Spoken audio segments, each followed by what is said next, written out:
So today's Mad Monday pedal day. We've got the Hot Head Distortion by DigiTech. So let's see what we got inside the box. We've got a Hot Head Distortion pedal and it's in orange. That's the back of the pedal. It takes a 9-volt power supply and it uses a 9-volt battery. That's where it plugs in there. It's got a level knob. It's got a low and high. So if it gets a bit fizzy, you can back it off or bring the low in. It's got a distortion knob itself, gain knob. It's got an output for a mixer and an output for your amp. So your amp goes in there and your recording into a mixer goes in there. Yeah, that's pretty much it. Feels quite good actually. The quality, not bad. It's influenced off a 70s distortion pedal, including the Rat. DigiTech admit that they went for influence off the Rat and the DS1 and the Distortion Plus. So they were going for that type of vibe. So it gets a bit, I can imagine it gets a bit fuzzy at the top of the gain, but we will find out to see what it's like. They're not expensive pedals, cheap pedals. So yeah, let's see what it sounds like. I'm using a Line 6 valve amp, a DT50. And I'm using my Les Paul Studio, my Gibson Les Paul Studio. A poor man's Les Paul, basically. So we've got a poor man's Gibson and a poor man's distortion pedal. Let's see if it's any good. So I've got the pedal plugged in and I've got my amp on clean with no reverb. I've also done a test, a little test to see if like the buffer is any good. And what I mean is that I plugged in obviously a lead into the pedal, then a lead into the amp, and then played a chord on the neck position. And then I played it going direct into the amp without the pedal, and to see if there was any difference in any sound, to see if like the buffer was changing the sound. But no, it seemed fine. It seemed like it was absolutely fine. You know, there was no change in sound. So being DigiTech, it might have a good buffer in it. Maybe these pedals are underrated, but let's find out. So yeah, this is the neck position again, clean.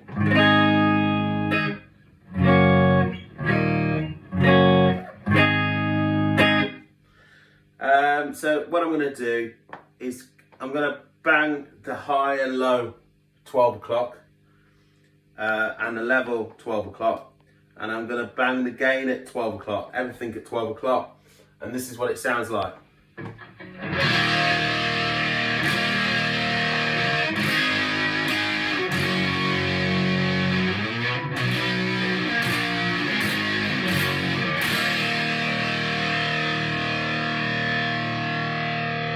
Okay, straight away I've noticed a loss in volume, so I need to put the level knob higher. So I've put it up to 2 o'clock.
bridge position.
Yeah, what a great sound. I can hear the 70s Rat and DS distortion in there, but it sounds a bit more fuzzy in my opinion compared to a DS1. It's a great sound. It's a great sound.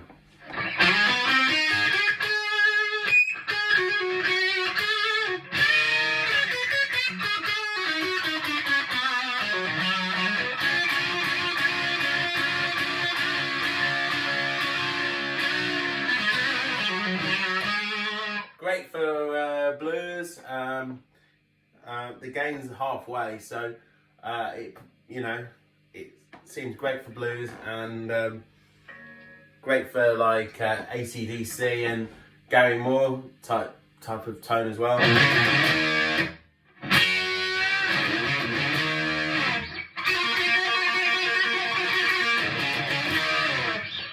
Yeah. What I'm going to do is bring the gain up to about 2 o'clock.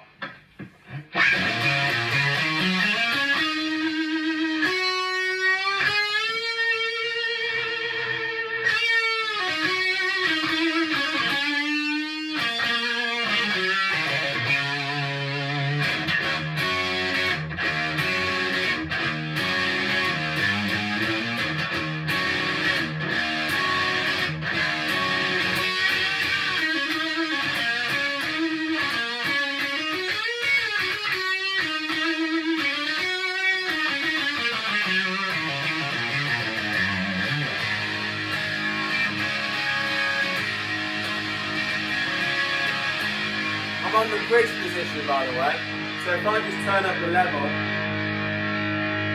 it's not quite halfway, but you get the idea.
love the sound of this.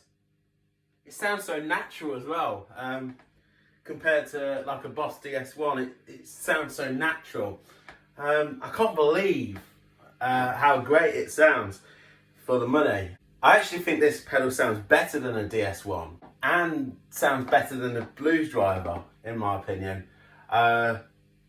It sounds great. It's got that sort of distortion and fuzz tone. Yeah, it's got it. It's not quite fuzz, but it's not really fizzy and harsh. Maybe you could make it like that. Let's see. If I'll back the gain to 10 o'clock.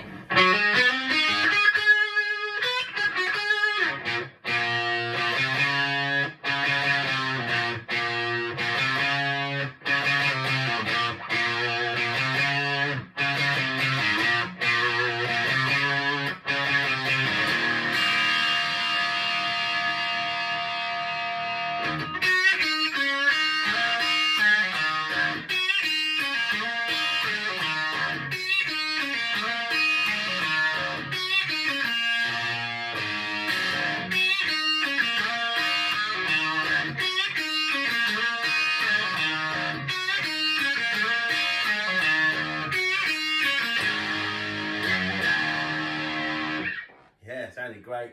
That satisfaction tone was pretty much there. Very underrated pedal for how much you can pick them up. Very underrated. In fact, the Bad Monkey they used to do. They're discontinued now, I think these pedals are. DigiTech did the Bad Monkey Tube Screamer. I think Gary Moore used that. He used that pedal a lot on tour when it came out, and I think he used it stacked with an MXR OD GT on the Jimmy Blues for Jimmy concert he did. So yeah, people don't know how great it is. What amazing pedal for the cash. So 10 o'clock, you get like a fuzz sort of tone, like the Mitro fuzz sort of tone. Yeah, with a bridge position. Yeah, early Howling Wolf as well. So yeah, if we back the game right down to, I don't know, 8 o'clock, 7 o'clock.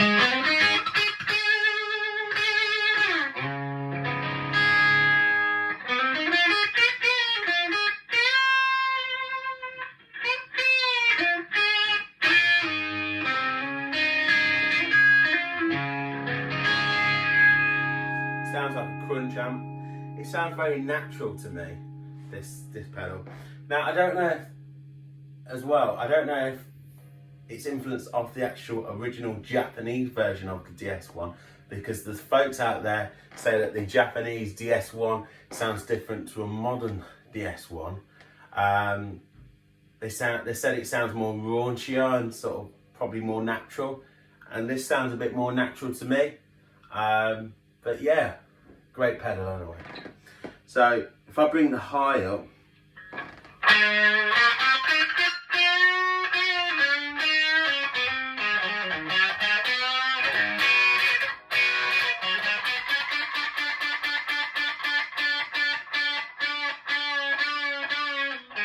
yeah, it gets a bit trebly. Now if I bring the low up,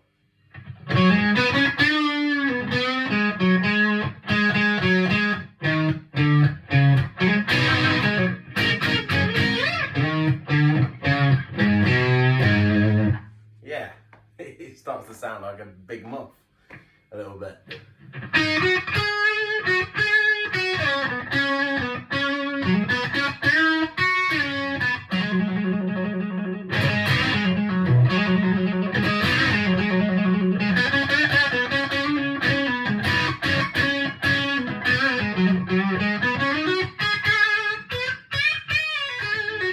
on the bridge position still. Yeah, with a Strat, it probably sounds different. But yeah, I'll just leave them both at 2 o'clock, the low and the high.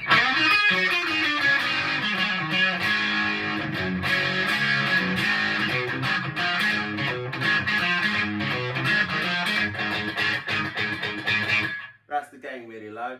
Now if we bring the gain up to 11 o'clock.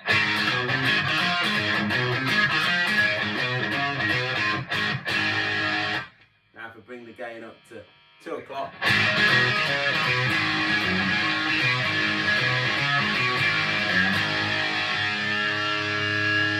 Bring the gain up right on full.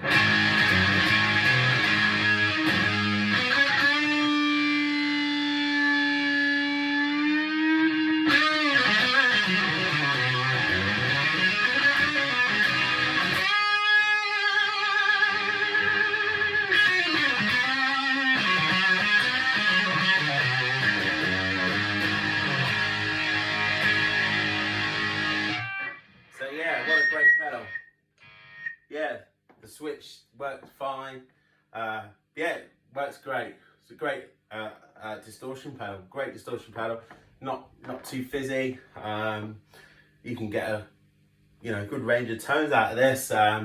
It's not a fuzz pedal exactly, but I can hear its influence, and it would pull it off. And for 30 quid, 20 quid, you can pick them up probably second hand if you're really lucky.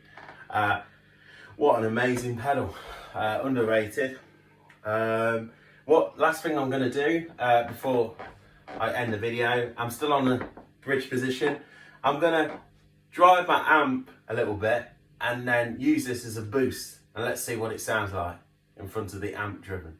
So I've driven my amp a little bit.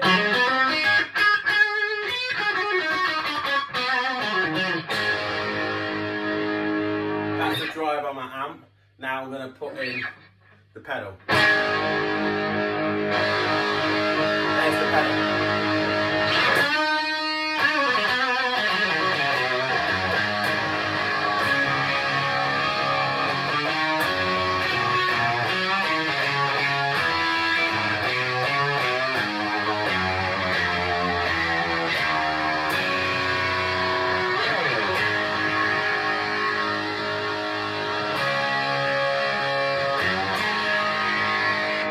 Without the pedal,